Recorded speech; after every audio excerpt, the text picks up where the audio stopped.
The Pentax 645N is my favorite medium format camera, and one that I've been using for 7 years now. I'll share my thoughts and experience in this video, highlighting why I still prefer it over other options.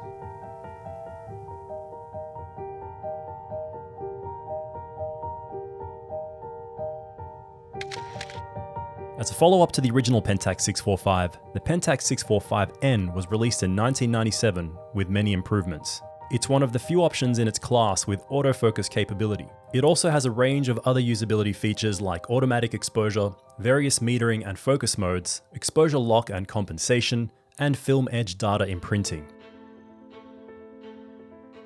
So one of the best things about the Pentax 645N is that it offers such a great combination of versatility, image quality, and portability.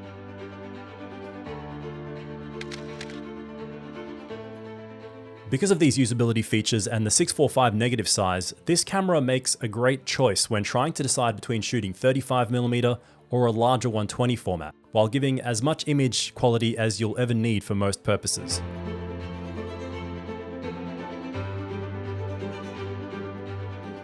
So even with me today out on the sand dunes, it's not too hard to lug around and it can be my only camera. I don't have to decide to shoot 35mm and bring a larger medium format camera because this is going to provide me enough shots and the quality I want to get the kind of image that I want today.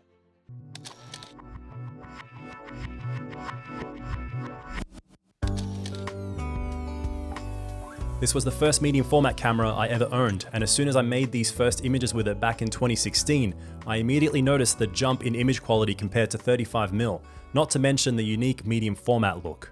Beyond the key features, there are little things about the Pentax 645N that set it apart. The grip and ergonomics make it one of the most comfortable cameras I've ever used, but this could be different for people with smaller stature or hands. Another underappreciated feature is the focus confirmation beep, which will still work when using manual focus lenses, giving an audible beep and a little indication symbol in the viewfinder when focus is obtained. It also runs off easily accessible AA batteries. There are other things like the intuitive multiple exposure control, the presence of a second tripod thread on the side of the camera for mounting vertically on a tripod, or perhaps mounting other accessories. And even though this is a seemingly small feature, it can actually be quite helpful. The same can be said for the film edge data imprinting, which will imprint some critical information including the shot aperture and shutter speed used at the bottom of each frame on the negative strip.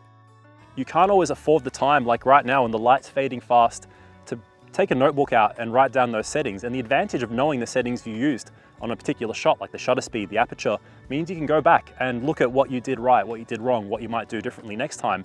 So just a little feature like that not many cameras have is such a nice convenience, almost like a little cherry on top bonus of the Pentax 645N. That's something that's kind of overlooked sometimes. Because of all these usability features, as well as the great layout and ergonomics of the 645N, it's a joy to use and is very approachable for beginners. Offering 16 shots per roll of 120 film, I'd say the film economy is a great compromise compared to something like the 6.7. I do also have a Pentax 6.7, but find myself reaching for this camera more often for the reasons I've outlined so far, and more that I'll go into. 645 may not be as big of a jump in image size as 6x7, but it's still a big jump up from a small format, while being about as portable as a large DSLR kit. With the standard 75mm lens being so small and light, I've even taken this kit traveling overseas. So before I go into why I purchased my 645N, I just want to mention the sponsor of this video, which is Artlist. As you may know, I've been getting all the music for my videos from Artlist for years now, but recently they've really been upping their game even more by adding sound effects, stock footage, plugins, and software tools. So I got all the music for this video from Artlist, but also stock footage to fill in the gaps where I couldn't get certain shots when out on the sand dunes, for example. I don't have a drone currently, and wouldn't have had the time to fly it that afternoon anyway.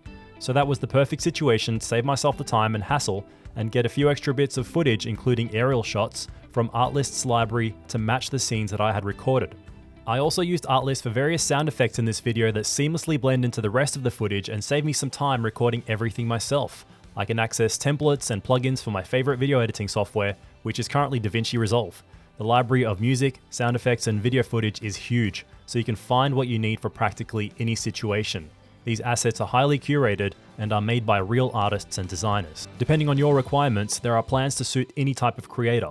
Whether you only want music and sound effects, or the whole shebang with Artlist Max, there are various tiers of plans to choose from, and they all include unlimited downloads. This means you don't have to worry about individual licensing and just download as many assets as you want. The user experience is the best I've seen when it comes to finding media for your videos. You can search by genre, mood, or a whole bunch of other parameters to make finding the perfect asset easy. So if you sign up using Artlist using the link in this video description, you'll get an extra 2 months free added to any annual subscription. Thank you to Artlist for sponsoring this video.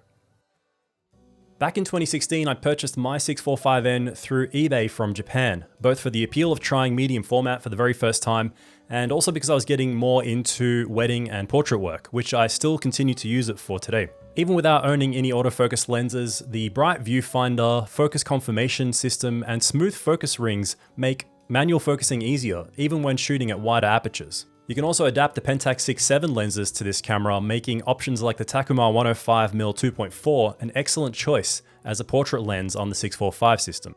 So there are not many use cases that the 645N isn't good for. Besides what I've mentioned, it's great for landscape work with the excellent metering, including a built-in spot meter. There's also the dual tripod mounts, a self-timer, and a mirror dampening system to reduce vibration at slower shutter speeds.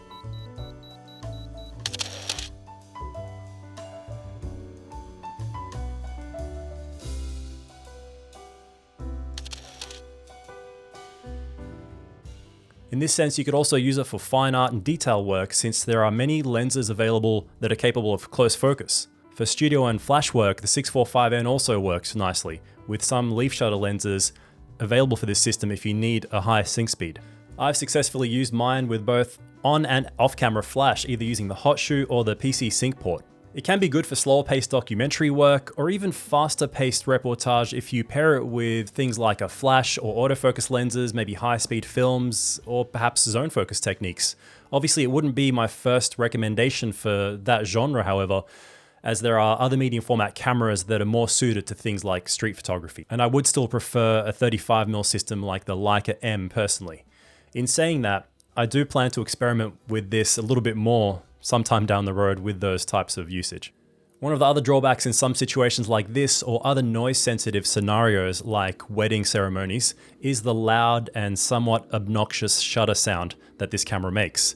It's not quite as pleasant to the ear as competing electronic 645 systems that I've tried, like the Mamiya 645 or Contax 645 cameras.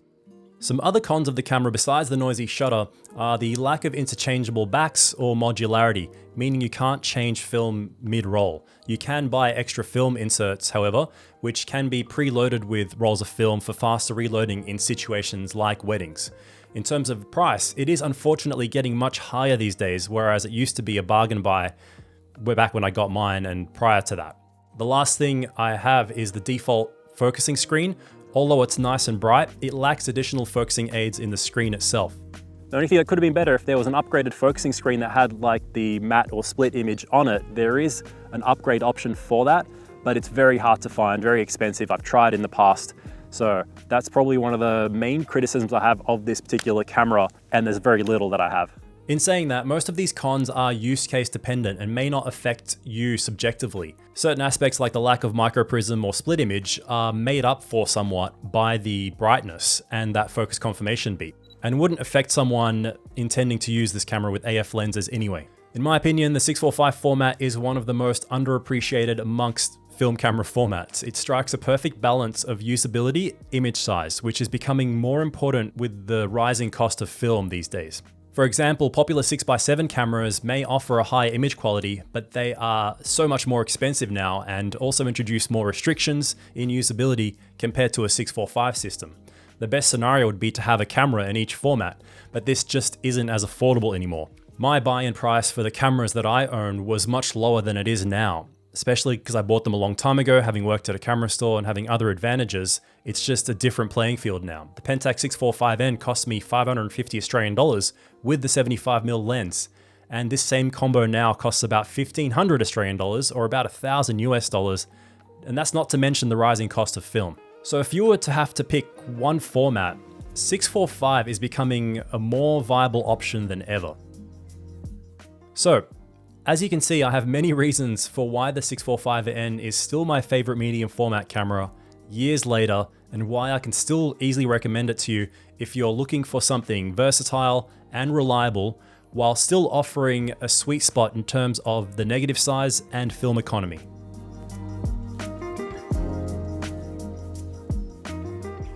There's just something special about it, the amount that I think it offers for its price. It's just the near perfect medium format camera. Hope you enjoyed this presentation, and if you want more technical info, check out the video that I have linked in the card and the description where I compared 3 different 645 systems, including this one. Let me know what your favorite medium format camera is in the comments, or if you have any questions about the 645N. Thanks for watching, and I'll see you in the next episode of Pushing Film.